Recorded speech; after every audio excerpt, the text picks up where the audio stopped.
విశాఖ ప్రాధాన్యత రోజురోజుకి పెరిగిపోతోంది. విశ్వ నగరాల సరసన చేరేందుకు అనువైన సామర్థ్యాన్ని కలిగి ఉన్న విశాఖ ఆ దిశగా వేగంగా అడుగులు వేస్తోంది. ఇప్పటికే ఆంధ్రప్రదేశ్ రాష్ట్రంలో ఏకైక మెగా సిటీగా పేరొందింది. అలాగే దేశంలో అత్యంత వేగంగా ఎదుగుతున్న నగరాల జాబితాలో మొదటి 9 స్థానాల్లో నిలిచింది. తాజాగా మరో కీలక దశకు చేరుకునేందుకు అవకాశాన్ని దక్కించుకుంది. తాజాగా నీతి ఆయోగ్ భారత ఆర్థిక వ్యవస్థను పరుగులు పెట్టించే కీలక నగరాల్లో విశాఖపట్నం కీలక పాత్ర పోషించనుందని ప్రకటించింది. వికసిత్ భారత్ 2047 కింద దేశీయ ఆర్థిక వ్యవస్థను $30 ట్రిలియన్ అంటే సుమారు 2500 లక్షల కోట్లకి చేర్చాలన్న లక్ష్యంతో కేంద్ర ప్రభుత్వం ప్రత్యేక విజన్తో ముందుకెళ్తున్న విషయం విదితమే. ఇదే అంశాన్ని నిరంతరం కేంద్ర ప్రభుత్వం కూడా చెప్తూ వస్తోంది. 2047 నాటికి భారత ఆర్థిక వ్యవస్థను పరుగులు పెట్టించే నగరాలను గుర్తిస్తూ నీతి ఆయోగ్ విజన్ ఒక డాక్యుమెంట్ ను రూపొందిస్తోంది. ఈ నగరాల్లో ముంబై, సూరత్, వారణాసి, విశాఖపట్నం ఉన్నాయని నీతి ఆయోగ్ CEO BVR సుబ్రహ్మణ్యం తాజాగా ప్రకటించారు. వీటితో పాటు దేశ ఆర్థిక వ్యవస్థలో ఎకనామిక్ హబ్స్ గా కీలక పాత్ర పోషించే మరో 20 నుంచి 25 పట్టణాలను గుర్తించే పనిలో నీతి ఆయోగ్ ప్రస్తుతం ఉన్నట్లుగా కూడా CEO తెలిపారు. ముంబై, సూరత్, వారణాసిల తర్వాత ప్రణాళికా శాఖ ఇప్పటి వరకు పట్టణాల ఆర్థిక ప్రణాళికలు కాకుండా కేవలం పట్టణ అభివృద్ధి ప్రణాళికలకు పరిమితమవడం సాధారణంగా జరుగుతున్న ప్రక్రియగా మారిందన్న CEO ఇప్పుడు వ్యూహాన్ని మార్చిస్తున్నట్లుగా వివరించారు. ముంబై, సూరత్, వారణాసిల తర్వాత విశాఖపట్నంను ఆర్థిక చోదక శక్తులుగా తీర్చిదిద్దే విధంగా ప్రణాళికలను రూపొందించనున్నట్లుగా ఆయన వివరించారు.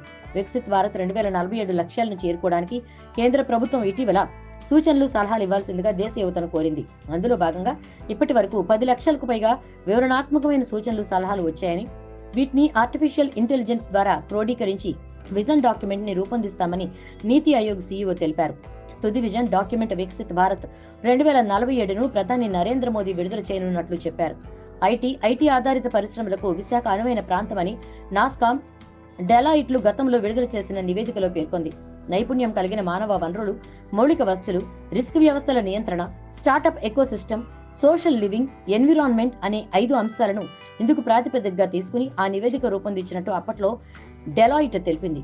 మరోవైపు రాష్ట్ర ప్రభుత్వం కూడా ఇప్పటికే ప్రత్యేక హనీ బీచ్ ఐటీ పేరుతో ఐటీ ఇండస్ట్రీని అభివృద్ధి చేసే పనిలో ఉంది.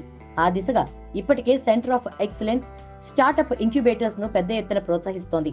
దీంతో ఇన్ఫోసిస్, రాండ్సాండ్, అమెజాన్ వంటి ఐటీ కంపెనీలు తమ కార్యకలాపాలను విశాఖ విస్తరించగా మరికొన్ని కంపెనీలు త్వరలో కార్యకలాపాలు ప్రారంభించడానికి ప్రణాళికలు సిద్ధమవుతున్నట్లు సమాచారం. విశాఖకు అంతర్జాతీయ బ్రాండింగ్, సిటీ ఆఫ్ డెస్టినీగా ముద్రపడ్డ విశాఖ నగరానికి మరిన్ని వనరులు కల్పించేందుకు అంతర్జాతీయంగా విశాఖ బ్రాండ్ను పెంచే విధంగా ఇటీవల కేంద్ర, రాష్ట్ర ప్రభుత్వాలు అనేక చర్యలు తీసుకున్నాయి. G20 సమావేశాలు, గ్లోబల్ ఇన్వెస్టర్స్ మీట్, అంతర్జాతీయ వైద్య సదస్సు, మారిటైమ్ సదస్సు నుంచి తాజాగా నేషనల్ స్కిల్ కాంక్లేవ్ వరకు అనేక జాతీయ, అంతర్జాతీయ సమావేశాలను నిర్వహించడం ద్వారా విశాఖ గ్లోబల్ బ్రాండింగ్ దిశగా పయనిస్తోంది. దీంతో మరిన్ని పెట్టుబడుల ఆకర్షణకు, ఉద్యోగ, ఉపాధి అవకాశాల కల్పనకు మార్గం ఏర్పడింది.